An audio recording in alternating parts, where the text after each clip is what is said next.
Dr. Marcus James stood by the window of his office, looking out at the gray sky, heavy with clouds.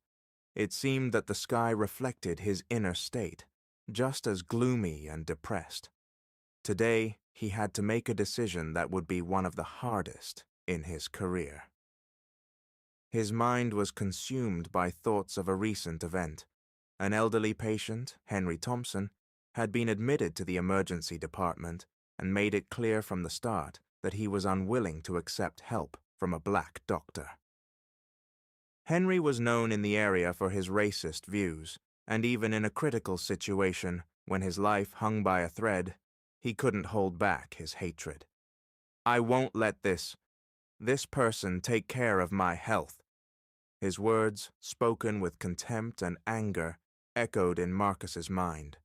Dr. James felt anger and resentment welling up inside him, but he knew he had no right to give in to these emotions. Marcus took a deep breath, trying to calm down. His duty as a doctor was clear: to save the patient's life, regardless of his prejudices and hatred. But the inner conflict, the struggle between his personal feelings and professional duty, was eating him up inside. He remembered his father's words, who often told him, "Son, you have to be stronger than their hate. You must be an example to those who can't see beyond their prejudice." These words had always given Marcus strength, but today they seemed insufficient. He knew that the day ahead would be tough. Henry Thompson refused to sign the consent for surgery, demanding to be treated by a normal doctor. Marcus saw not only sympathy in the eyes of his colleagues, but also a hidden sense of relief. No one wanted to take on such a patient. But he knew he couldn't let hatred and racism defeat his professionalism.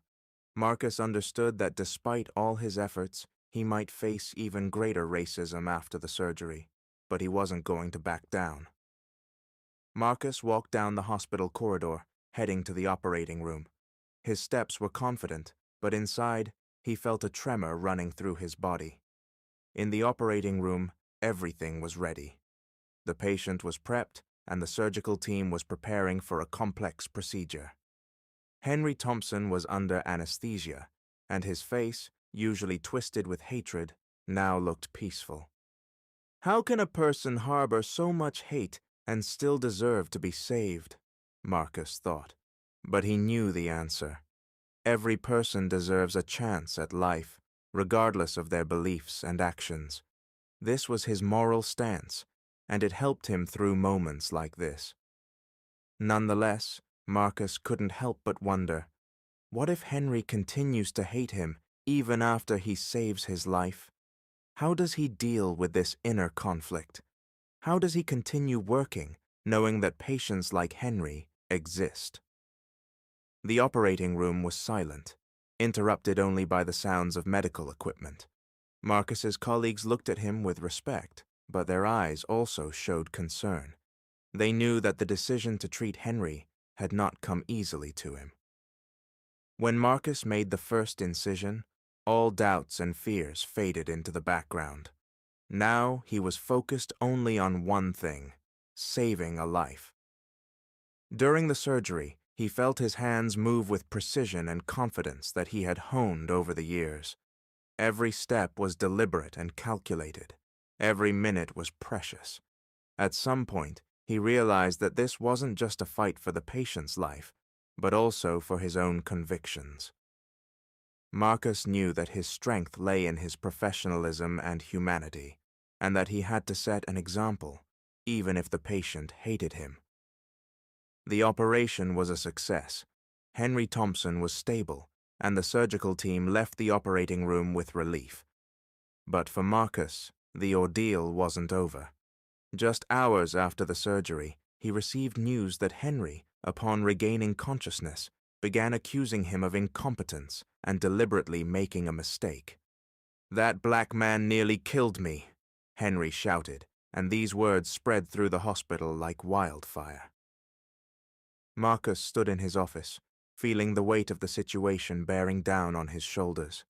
He understood that despite all his efforts, the world wouldn't change so quickly. How much longer will I have to fight this? He thought, looking at his hands, which had just saved the life of someone who was now accusing him of nearly killing him. But Marcus didn't let these thoughts break him. He understood that the path to justice and equality was long and arduous. He knew that every case like this was another step toward changing the world, even if today it seemed unattainable. At that moment, he realized that his strength lay in his resilience and commitment to his principles, despite the injustice and prejudice around him. Leaving his office, Marcus felt his heart fill with determination. He did what he had to do, and he wasn't going to let hatred and racism win. He would continue to fight, not only as a doctor, but as a person who believes in equality and justice. This victory was not so much in saving Henry's life as in maintaining his dignity and humanity despite all the obstacles. Before we continue, remember, racism is a disgrace. Your likes, subscriptions, and comments all help promote the video so that more Black people can see it and feel supported. The best comments will be featured in the next video. Together, we can change the world. Marcus James sat in his office, his shoulders slumped with fatigue. A tense silence hung around him, broken only by the occasional sounds from the corridor. The doctor's mind was a whirlwind of thoughts and emotions, turning his inner world into a chaotic vortex. This time, it wasn't about saving a patient's life, but defending his honor and professional reputation. Henry Thompson, the elderly patient Marcus had recently operated on, was now accusing him of incompetence. The memories of the operation were still fresh in Marcus's mind. He had done everything possible to save Thompson's life, despite the patient's openly hostile attitude and blatant racist remarks. But now, with Henry's life out of danger, he was demanding an investigation, claiming that Marcus had made a mistake on purpose. These accusations not only wounded Marcus, but also forced him to confront a reality where professionalism often doesn't matter in the face of prejudice. He looked at the papers in front of him. The beginning of an internal investigation meant to determine the validity of the accusations. Suddenly, he felt uneasy at the thought that his years of hard work could be undone by unjust accusations.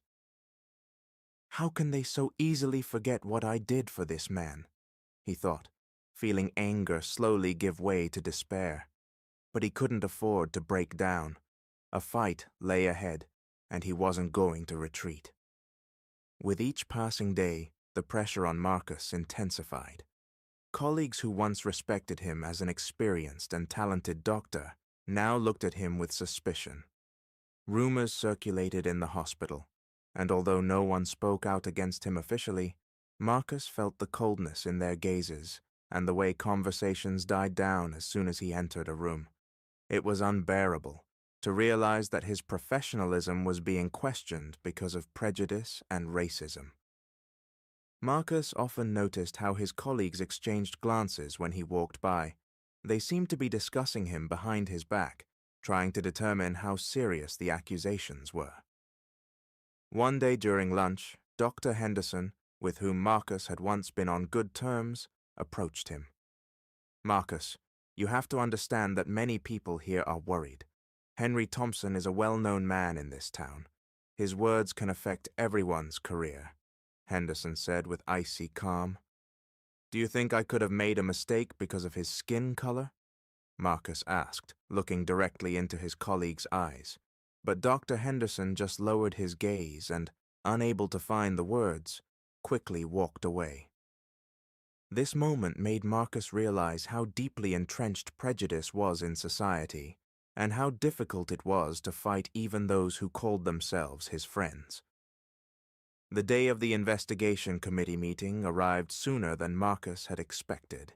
He spent the entire day before the meeting in thought, preparing for his speech. In his mind, he replayed all his actions during the operation, trying to find even the slightest mistake. But he remembered nothing. He knew he had acted professionally and in good conscience, but that might not be enough to convince those already biased against him.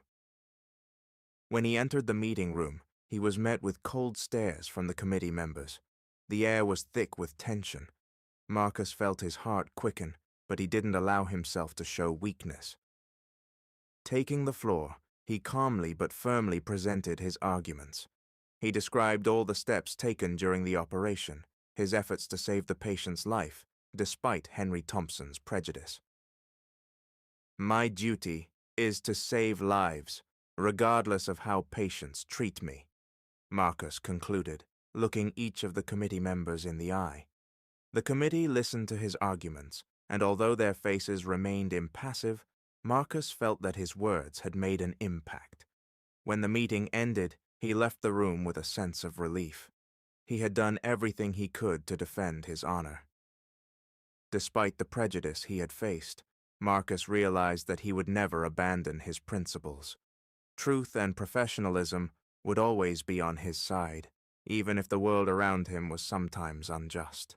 Dr. Marcus James stood by the window of his office, watching the city move slowly outside. He couldn't focus on what was happening beyond the glass because his thoughts were centered on something else entirely. The whole city was buzzing with news. The story of the conflict between him and Henry Thompson had become public. The media had latched onto the story, blowing it out of proportion. Marcus knew that this day would come, but he still wasn't prepared for how it would affect him. Messages filled with hate, threats, and outright insults began pouring in as soon as the news spread. A thought pulsed in his mind. Why do they hate me so much for simply doing my job? These thoughts served as a reminder of how deeply racism was rooted in society and how easily it could manifest in even the most mundane situations. Each message, each hateful comment felt like a blow to his heart. Black doctor kills white patient. This charlatan should be punished. Who can you trust if not white doctors? Such phrases repeated over and over. Marcus felt this hatred consuming him, pressing down on his chest, leaving marks of pain and despair. But at the same time, a fire of determination began to burn within him. He knew he had to keep fighting, despite all these attacks. Despite the waves of hatred and threats coming from all corners of the country, Marcus began to notice that not everything was so bleak. Amidst the hateful messages, words of support started to appear. His patients, whose lives he had saved, began writing letters and sending messages, expressing their gratitude and support. "Dr. James, you saved my life, and I will never forget that. You're the best doctor I've ever met," wrote one of his former patients. Marcus felt warmth spread through his heart as he read these words.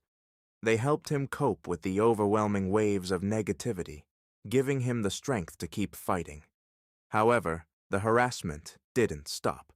People called his home, left hateful notes on his door. Once, his car was vandalized with offensive graffiti. At the hospital, many of his colleagues began avoiding him, fearing the backlash from public opinion. But despite all this, Marcus wasn't alone. His support grew with each passing day. Letters arrived from colleagues he had worked with before, from people he had never met but who knew of his professionalism. Doctors from other hospitals, even from other countries, began speaking out in his defense. These people wouldn't let him break. Amidst all this chaos, Marcus was offered to participate in a television debate where the topic of racism in medicine and society would be discussed. It was a chance not only to defend himself, but also to tell the world about what he faced every day. He knew this could be his moment, his opportunity to speak the truth that many avoided. The day of the debate arrived, and Marcus, despite the inner tension, felt confident. The studio was filled with people, cameras capturing his every move. When the host introduced the topic, Marcus opened his mouth for the first time to speak about what had troubled him for years. Racism is not just a problem of skin color, it's a problem of attitude towards a person, their professionalism, and their place in society, he began. His words rang out loud and clear, and with each phrase, he felt the tension in the studio rise. He spoke about his personal experiences, about how difficult it was to break through prejudice and hatred. But he also spoke about those who supported him, about how they helped him maintain his faith in justice and truth. At one point, he noticed how the host's eyes, initially skeptical, began to soften. The audience held their breath. After his speech, there was a brief silence in the studio, but it didn't last long. Applause erupted, becoming the climax of this whole story. Marcus realized that his words had resonated, that he had reached people, even if not everyone.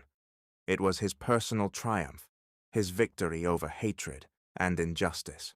Dr. Marcus James walked slowly to the door of his home, his thoughts tangled in a web of frustration and anxiety. After the conflict with Henry Thompson became public, he felt like the world around him was beginning to crumble. Tensions at work intensified, and at home he hoped to find refuge, but doubted whether he could feel any peace, even there. When Marcus opened the door, his wife Lisa greeted him. She immediately noticed the weight on his shoulders. Looking into his eyes, she saw the exhaustion and worry. Lisa stepped closer, embraced him, and Marcus felt all his anxieties fade into the background, if only for a moment. "I heard what happened," she said quietly, leading him to the living room. "How are you?" "What happened at work?" Marcus sighed, sank into the couch, and buried his face in his hands. "It's worse than I expected, Lisa. Henry is demanding an investigation, and the whole town is talking about this case. I don't know how it will affect our lives." Lisa sat down next to him and took his hand firmly. "We'll get through this, Marcus. You did the right thing, saving a man despite his hatred for you. But I'm worried about us, about the kids. How will this affect them?" Marcus looked at his wife, fear flickering in his eyes. He knew their children had already faced racism, but he hadn't thought this situation could make them even more vulnerable. The next day began with troubling news. As Marcus headed to work, he already knew that the wave of negativity wasn't subsiding. Lisa tried to remain calm, but anxiety clung to her. She saw how their children, Sarah and Michael, were becoming more withdrawn with each passing day. When the family gathered for dinner that evening, the atmosphere was tense. Sarah, holding her fork, could barely hold back tears. "Dad, at school," she began, but her voice trembled. "At school, kids started laughing at me and Michael. They say our dad killed a white man." Marcus felt his heart clench. He glanced at Michael, who was silently poking at his food, avoiding eye contact with his father. "I can't stand this!" Michael finally burst out, throwing down his fork. "Why are people so cruel?" Marcus felt a sharp pain in his chest, realizing how much his children were suffering from the injustice and prejudice of those around them. He knew he had to do something, but felt that the situation was only getting worse. "We are strong," he said, trying to inject confidence into his voice. "We have to stand together and fight for justice. We can't let hatred tear our family apart." But his voice carried pain. Inside him, a conflict raged. How could he protect his family when he didn't know how to cope with this onslaught of hatred? Shortly after dinner, Marcus and Lisa found themselves alone. They sat in the kitchen, embracing in silence. The quiet was oppressive, and finally, Lisa broke it. "Marcus, I see how much you're struggling. I see how this is tearing you apart. But know this, you're not alone in this fight. We're all in this together, and we'll make it through." Marcus looked at his wife, her words resonating in his heart. he realized that his family was not just his support, but his strength. They faced this injustice together, giving him the confidence that he wasn't alone in his fight. "Lisa, thank you," he said softly, squeezing her hand. "You're right. I can't allow myself to break. We'll fight together, and I won't give in to this hatred." Marcus felt a new strength growing within him. This strength came not only from his internal struggle, but from the support of his family. He was ready for new challenges, knowing that his family would always be by his side. With this thought, he stood up, hugged Lisa tighter, feeling the anxiety begin to recede, giving way to determination. Determination to fight for justice, for the future of his children, and for the truth, no matter what obstacles might stand in his way. Marcus James sat at his desk, trying to focus on paperwork, but his thoughts kept returning to recent events. The weight of realizing that his fight against racism had gone public didn't leave him. He knew that now every move he made would be under close scrutiny, and it was weighing heavily on him. At that moment, his phone buzzed, pulling him out of his thoughts. On the other end of the line was a man Marcus had heard of, but never met in person. The leader of the local black community, Mr. Green, offered to meet to discuss the current situation and offer his support. This news caught Marcus off guard. He was used to fighting alone, relying only on his inner strength, but now he was being offered the chance to unite with others who were also fighting for justice. Inside, Marcus felt conflicted. He knew he needed help, that he couldn't continue to fight alone, but at the same time, he feared that joining the community might lead to even more publicity and increased pressure on his family. However, Green's offer seemed sincere, and Marcus decided he had no choice. He agreed to the meeting, hoping it would be the start of something important. The meeting with Mr. Green took place in a small cafe, tucked away from prying eyes. Marcus stepped inside with some trepidation, glancing around. Green was already waiting for him at a corner table, and Marcus immediately noticed the resolve and confidence in his eyes. "Dr. James," Green began, extending his hand, "I'm glad you agreed to meet. Your story has touched many of us. We see in you a man who can be a voice for those who have been ignored for too long." Marcus felt a new wave of nervousness wash over him. He had never sought to become a symbol of struggle, but he understood that his story could help others. The conversation with Green was difficult. Marcus realized that his involvement in the movement against racism could lead to significant changes not only in his life, but also in the lives of many other people. "I never thought I'd find myself in this situation," Marcus admitted, "but if my story can help, I'm willing." Green nodded, understanding what Marcus was going through. "It's important for people to hear the truth," Green said. "Your participation could inspire others. We're planning a rally in your support to show that you're not alone. This will be the first step toward change." Marcus nodded, feeling the tension inside him gradually give way to determination. He knew that more challenges lay ahead, but now he had support. He wasn't alone. The day of the rally arrived. Marcus stood backstage, feeling his heart pound in his chest. Before him was a crowd of people ready to support him in his fight for justice.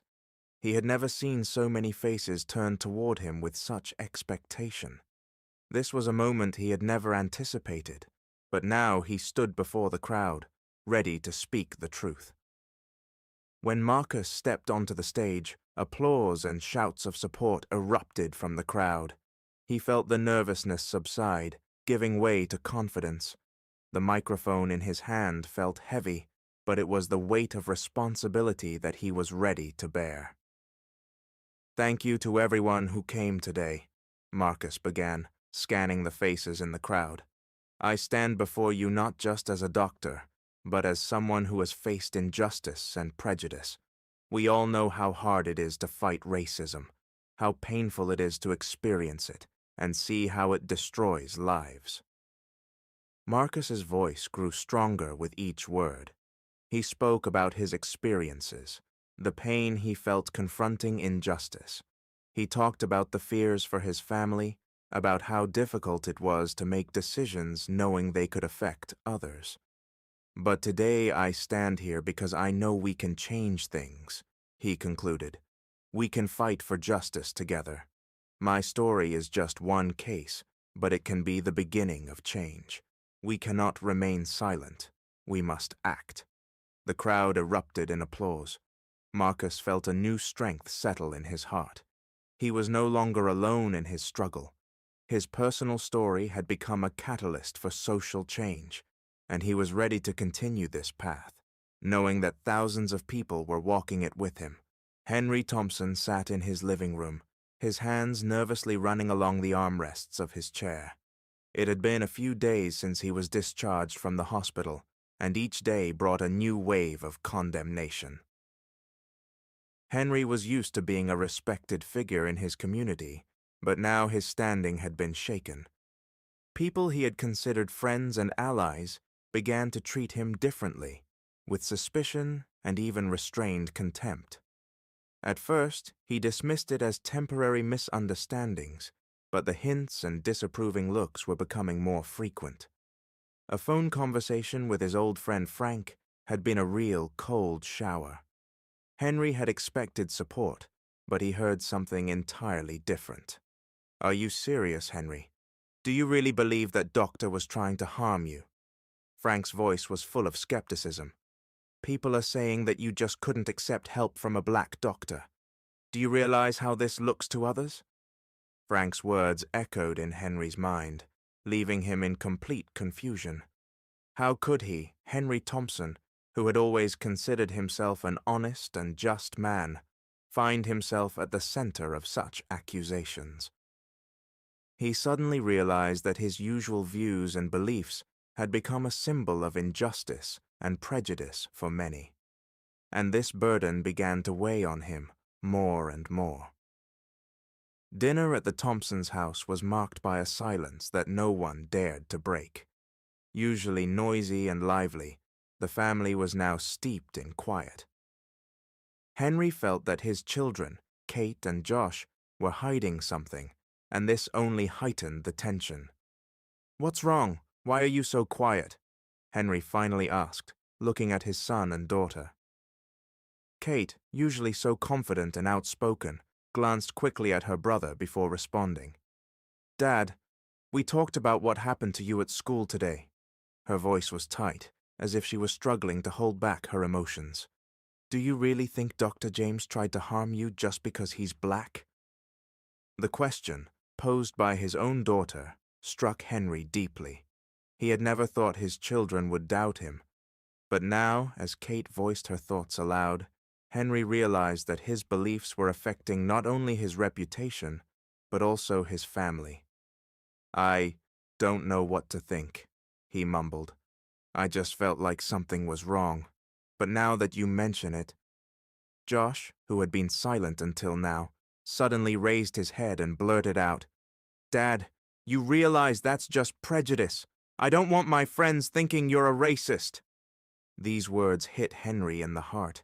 He felt the wall he had built around his beliefs begin to crumble. His children, his pride, were disappointed in him, and this disappointment carried not only personal pain, but also the realization that his views could destroy their trust. Henry couldn't sleep that night. Thoughts of his actions and words kept swirling in his mind, giving him no rest. He realized he could no longer deny the truth. His accusations against Dr. James were not the result of a medical error, but of his own prejudice. Henry understood that he hadn't wanted to admit this fact because it would mean acknowledging his own wrong. Early in the morning, before the family woke up, Henry made a decision that was the hardest he had faced in years. He dialed the hospital's number and asked to be connected to Dr. James. His heart pounded in his chest, and he wasn't sure he could express everything he felt. When Marcus answered, Henry took a deep breath. Doctor, James, this is Henry Thompson. His voice was quiet and hesitant. I'm calling to apologize. I realize I was wrong. I understand now that my accusations weren't the result of your mistake, but of my prejudice. There was a pause on the other end of the line. Marcus, hearing these words, felt a mix of emotions, relief and surprise. He hadn't expected Henry, who had refused to see the truth for so long, to take the first step. "Thank you, Henry," Marcus finally replied. "Your words mean a lot to me, but the most important thing is that you realized this yourself. Admitting mistakes is the first step toward change."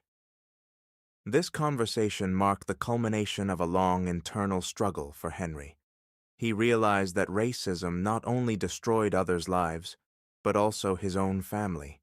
Understanding this became a liberation for him, but also a reminder of how important it was to change, not just for himself, but for his children, who wanted to see a fair and equal world.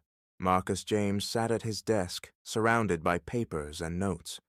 Despite the outward calm, emotions were boiling inside him. The past weeks had been tough. Henry Thompson's accusations, public pressure, the talks at the hospital, all of this had left a deep mark on his soul.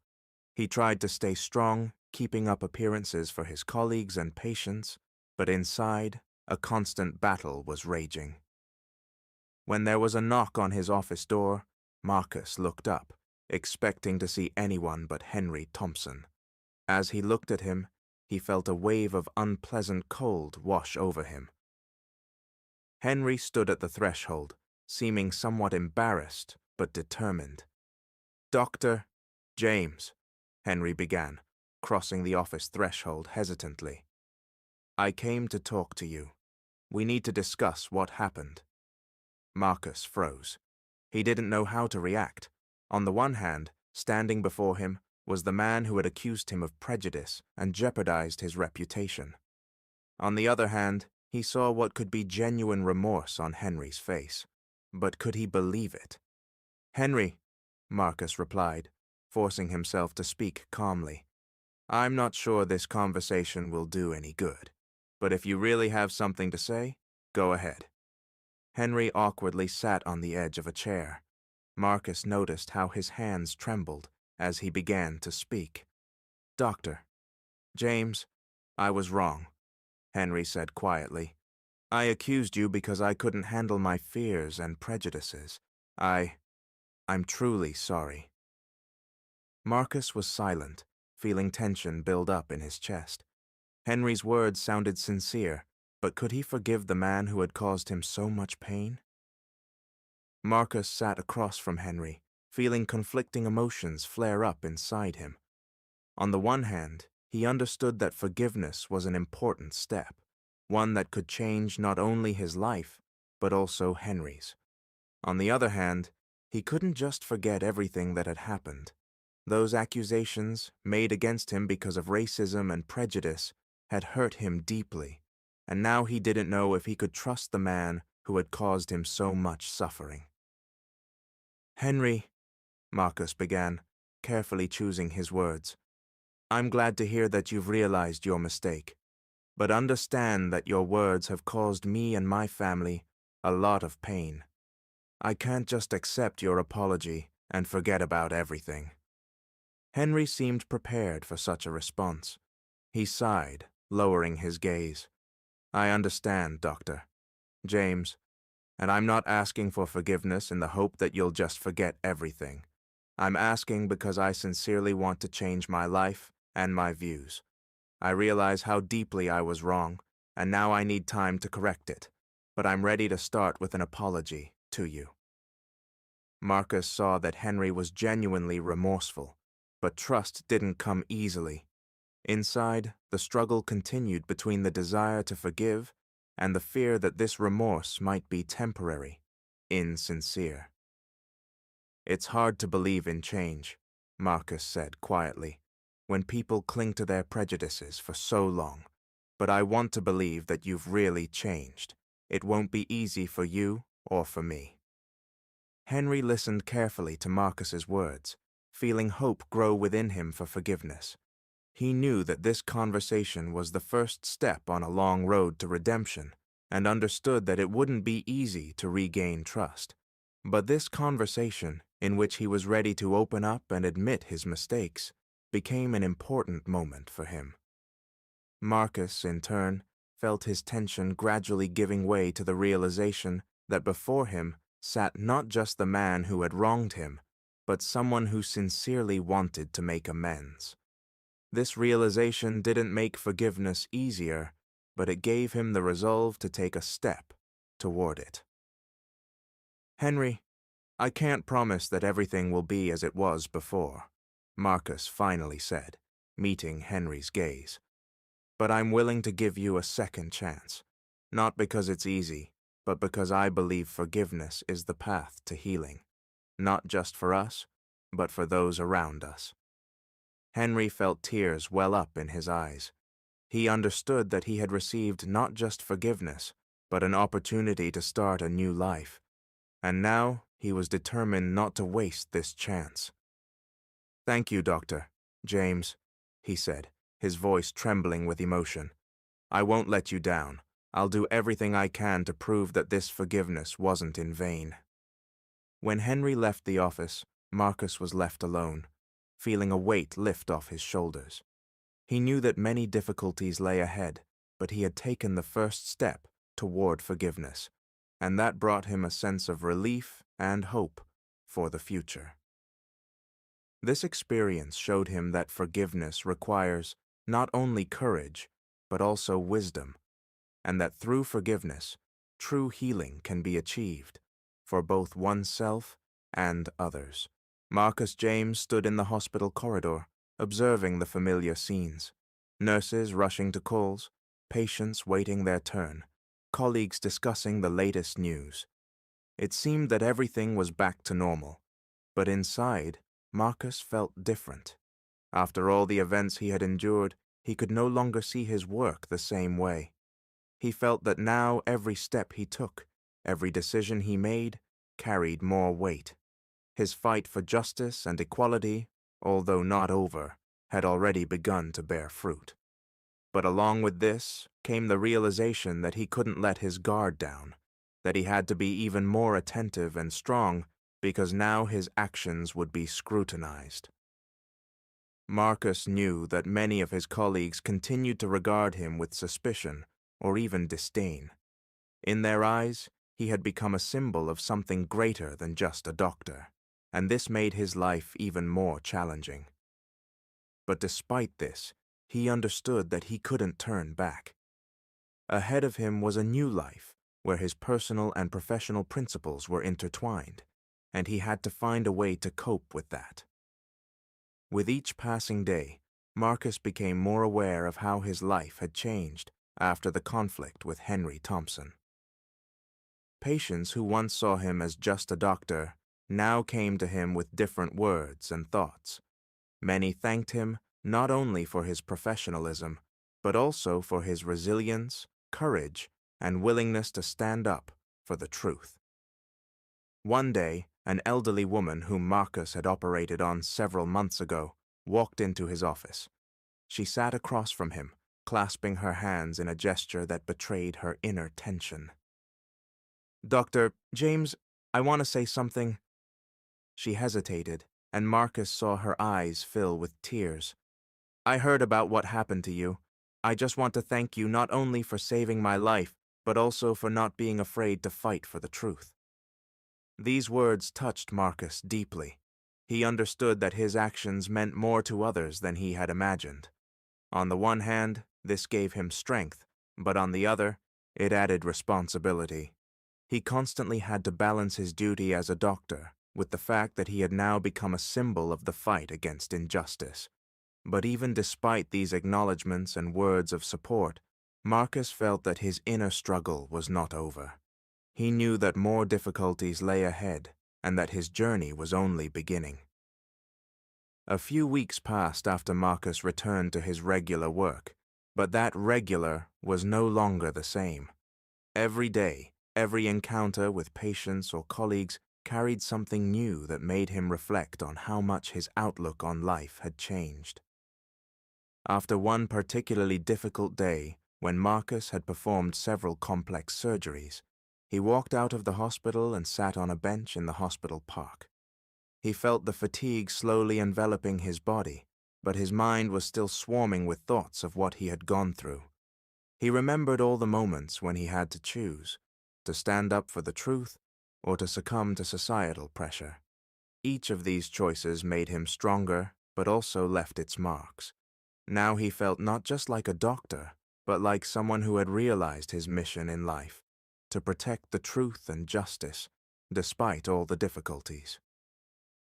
Looking up at the dark sky, Marcus felt a new strength begin to grow within him. He was no longer the man who feared looks and judgments.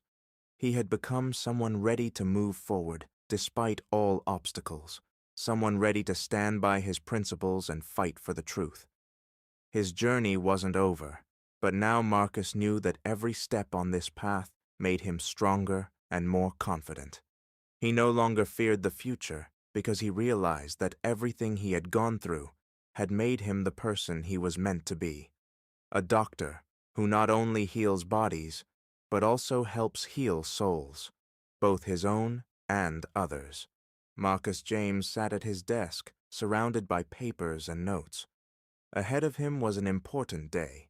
He had been invited to speak at a conference on racism and discrimination in medicine.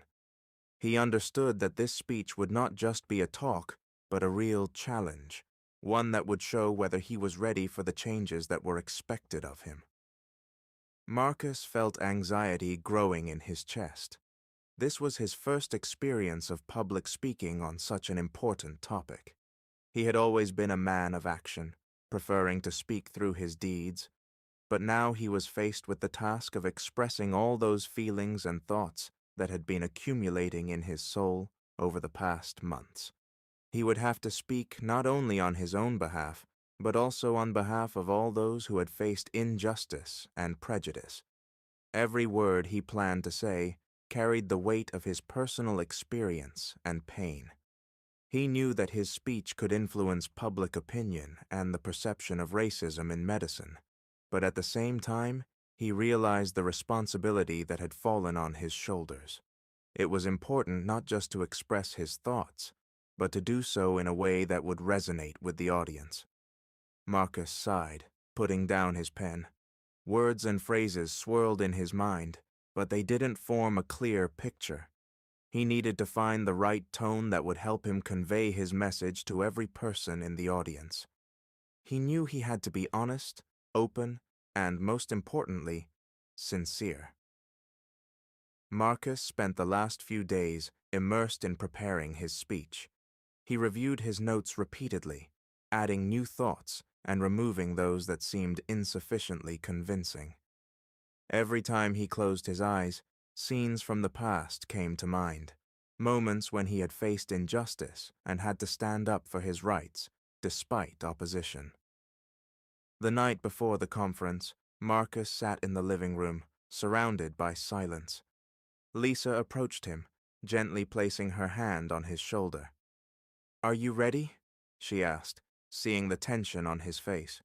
Marcus sighed and nodded. "I have to be ready. This is an important step, and I can't afford to make a mistake." Lisa stepped closer, gently squeezing his hand. "You've always been strong, Marcus. You've gone through trials that would have broken many. Your words matter because they come from the heart. People will feel that." Marcus looked at his wife, feeling her support help him overcome his inner fear. He knew he had to move forward despite his doubts because his words could change not only his life, but also the lives of many other people. "You're right, Lisa," he said quietly. "I have to do this. Not for myself, but for all those who are waiting for change." The day of the conference arrived. Marcus stood backstage, looking out at the huge hall that was gradually filling with people. He felt his heart pounding in his chest, but with each passing minute, his resolve grew. He knew this wasn't the time for fear. He had to gather himself and do everything possible to ensure that his voice was heard. When his name was announced, Marcus slowly stepped onto the stage. Under the bright lights, he felt the tension rise, but looking at the faces of the people in the audience, he gathered all his willpower. From the first words, his voice was confident and firm. "Good afternoon," he began, scanning the audience. "Today, I want to speak with you, not just as a doctor, but as someone who has faced injustice and racism in his life." He spoke about his personal experiences, about the pain he had to endure, and how that pain had become a catalyst for change. He spoke about the need for reform in the healthcare system, about how racism destroys not only the lives of patients, but also those who are meant to save them. "We must change our system," Marcus declared, feeling his voice fill with passion. "We must ensure that every person, regardless of skin color, receives fair and equal treatment. This is our collective responsibility, and I believe we can make this world a better place." The hall erupted in applause. Marcus stood, looking at the faces of the people, and realized that his words had found their mark. This was a moment that changed him forever. He knew that his voice would now be an important tool for social change, and that he wouldn't stop until he saw real change. Marcus sat at his desk, dozens of letters and emails spread out before him. It had been a few days since his speech at the conference, but the response it had garnered was overwhelming. For the first time in his life, he received so many thanks and offers of collaboration, from community organizations, academic circles, and even individuals who had been inspired by his story to fight against injustice. Marcus wasn't usually prone to vanity, but this wave of recognition touched him deeply. He couldn't help but think that his words had truly made a difference in the world, and this feeling was new to him, the realization that he had become more than just a doctor. He had become a voice that people listened to. But alongside the pride in his work, Marcus felt something else: responsibility. He understood that now all his actions would be under close scrutiny, and any decision he made could have consequences not only for him, but for all those who looked to him as an example. As Marcus opened another letter inviting him to speak on television, he felt a wave of anxiety. He was ready to continue the fight, but he knew that new challenges lay ahead. And with each new offer or thank you note, the pressure on him only increased. Despite the recognition and support he had received, Marcus also faced negative reactions. Phone calls, letters, and even social media messages began arriving with threats. Some people, who didn't want change, saw his actions as a threat to their beliefs and worldview. One evening, as Marcus was leaving work, he was stopped by a stranger at the hospital exit. The man's face was hidden under a hood, but the words he spoke were clear and threatening. "You don't understand what you're getting into. If you keep this up, there will be consequences. Don't you think your family should be safe?" These words pierced Marcus like a knife. He knew the fight would be tough, but a threat to his family felt like a low blow. Inside, a storm of emotions arose: fear, anger, and the desire to protect his loved ones. But along with these feelings came the realization that he couldn't back down. To retreat would be to betray all those who believed in him, who saw hope for change in his actions. When Marcus returned home, Lisa immediately noticed the tension on his face. "What happened?" she asked, sensing his unease. Marcus sat down beside her and sighed heavily. "They're threatening me, Lisa. They want me to stop, to stay silent." Lisa was silent for a few moments, considering what he had said before she replied. "We knew this wouldn't be easy, but you've always said that the truth is worth fighting for, no matter what. I believe in you, Marcus, and I don't want you to back down out of fear." These words gave Marcus strength. He realized he couldn't let fear dictate his decisions. He decided to move forward despite the threats, knowing that his fight mattered. A few weeks after that incident, Marcus was invited to a ceremony where he was to receive an award for his contribution to the fight against racism and discrimination. He hadn't expected this, and the invitation took him by surprise, but he knew he had to attend. It was an important moment, not only for him, but for everyone who had supported him on this journey. When his name was called, Marcus stepped onto the stage to applause. He felt a sense of pride and responsibility settle in his chest. The award was presented to him with solemn words, but at that moment, Marcus wasn't thinking about himself. He was thinking about all those who had suffered from injustice, who had fought and continued to fight. "This award is not just mine," Marcus began, holding the microphone. "It belongs to everyone who has faced injustice but didn't give up. This fight continues, and we can't stop. Our actions today will shape the future, where racism and discrimination no longer have a place." His words were met with a thunderous ovation. But for Marcus, it wasn't just a moment of glory. It was a moment of realization that his fight had become a symbol for others. He realized that his actions were inspiring people, and now he had to continue this path. That evening, Marcus returned home, feeling like a different person. He understood that his fight wasn't just his personal matter, it was an example for others, proof that change was possible if you fought for it. This moment became a significant milestone in his life, strengthening his resolve and confidence in the rightness of his path. Marcus James stood by his office window, watching the bustling life of the hospital outside. He had always seen the hospital as more than just a place of work. It was a place where he could impact people's lives, help them in their most difficult moments. But now he realized that his role extended beyond the ordinary. Recent events and public pressure had forced the hospital's leadership to make a decision to implement new programs to combat discrimination and racism. Marcus was appointed to lead this initiative. This appointment was a recognition of his efforts and his struggle, but it also brought new challenges. He felt both excited and responsible. Questions swirled in his mind: how to create programs that could truly change deep-seated prejudices, how to make people not just follow the new rules, but genuinely embrace them. His thoughts were interrupted by Lisa, who entered the office to support her husband before his first meeting with the team. "Are you ready?" she asked, looking into his eyes. Marcus took a deep breath and nodded. "I have to be ready. This is an important step, and I can't afford to fail." Lisa moved closer, gently squeezing his hand. "You'll do great, Marcus. You always do. Remember, you're doing this not just for yourself, but for all those who are waiting for change." These words gave Marcus confidence. He knew there was a lot of work ahead, but he was ready to take on this challenge. Marcus gathered the team of doctors and administrators in the hospital's conference room. Before him stood people he had worked with for years, but today he saw them in a new light. He had to explain why these changes were necessary and how they would be implemented.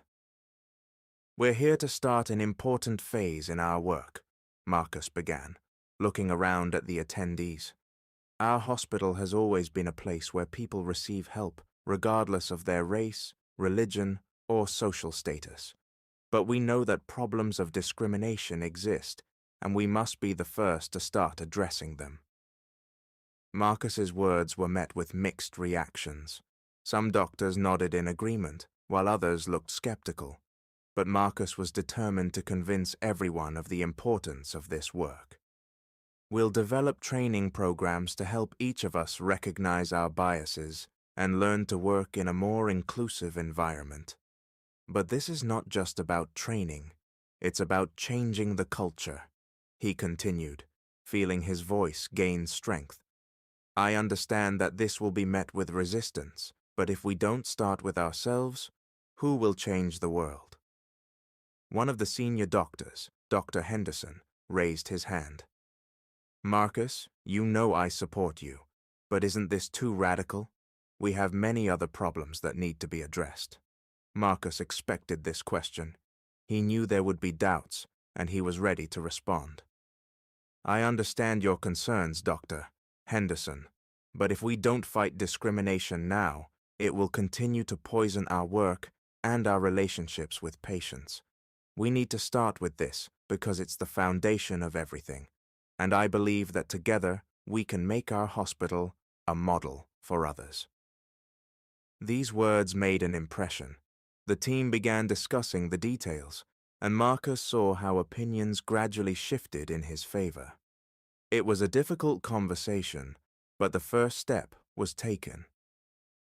Months passed since the implementation of the new programs began.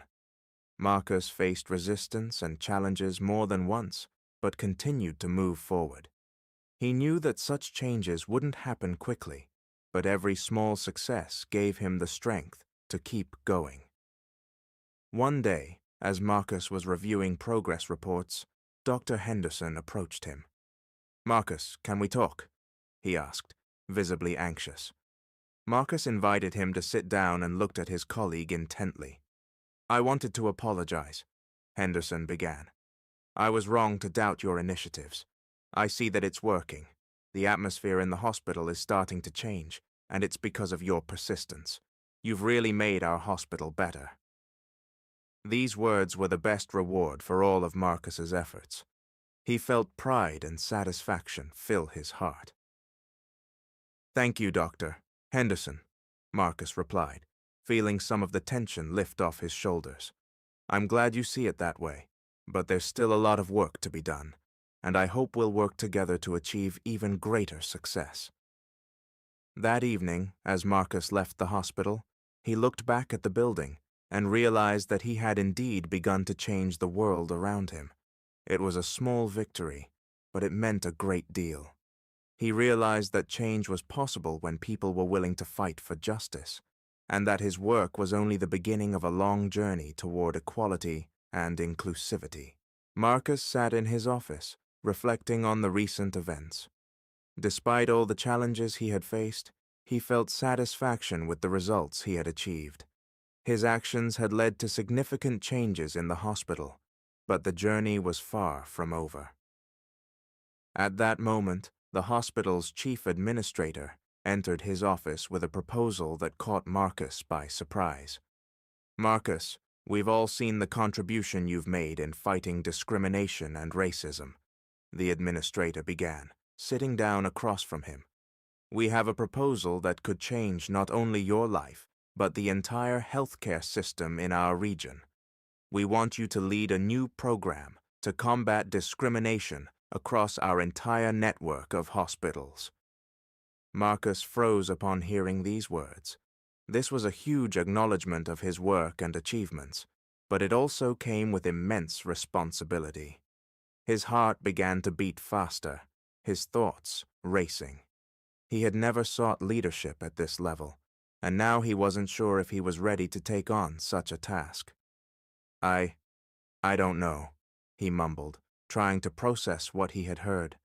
"This is a big responsibility. I'm not sure I can handle it." The administrator looked at him with a smile.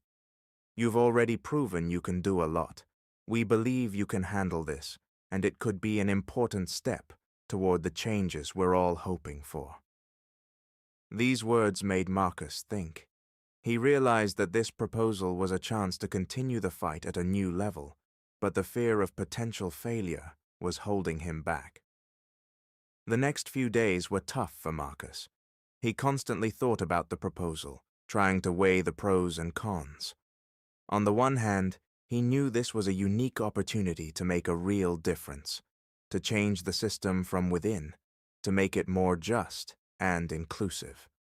On the other hand, he felt the immense weight of responsibility, which could prove overwhelming. Each evening he returned home and discussed his doubts with Lisa. "I just don't know, Lisa," he admitted one evening as they sat together over a cup of tea. "I'm afraid I won't be able to handle it. What if I let down everyone who believes in me?" Lisa listened to him carefully, considering his words. Marcus, I understand your doubts, she began, speaking softly but confidently. But look at what you've already accomplished. You've changed the lives of so many people, shown that change is possible. Yes, this is a big responsibility, but if not you, who else can handle it better? Lisa's words resonated in Marcus's soul, but the fears remained. He understood that the decision he would make would change his life forever, and this fact made his choice even harder. The day came when Marcus had to give his final answer. He sat in his office, surrounded by thoughts and memories of the journey he had traveled. Recalling all his victories and defeats, he suddenly realized that his fears were not about the possibility of failure, but about the fact that he had finally reached a level where his actions could change the lives of thousands of people. This thought gave him strength. He realized that he couldn't let fear control his decisions. Instead, he had to use his experience and knowledge to help others. When Marcus entered the administrator's office, his steps were confident and his gaze was steady. He knew he was making the right choice. I accept your proposal, he said, looking the administrator in the eye. I'm ready to lead this program and do everything possible to make our hospitals a model of fairness and equality. The administrator's face lit up with satisfaction. We never doubted you, Marcus. It won't be easy, but I'm sure you'll succeed. Marcus felt a new responsibility settle on his shoulders, but with it came the realization of his strength and readiness for new challenges. He knew that there was still much work to be done, but he was confident that his experience and determination would help him succeed. In the series finale, Marcus spoke to his new team, outlining his goals and principles. His words were confident, and he saw the faces of the people fill with hope and trust. This was a new chapter in his life, and he was ready to embrace it.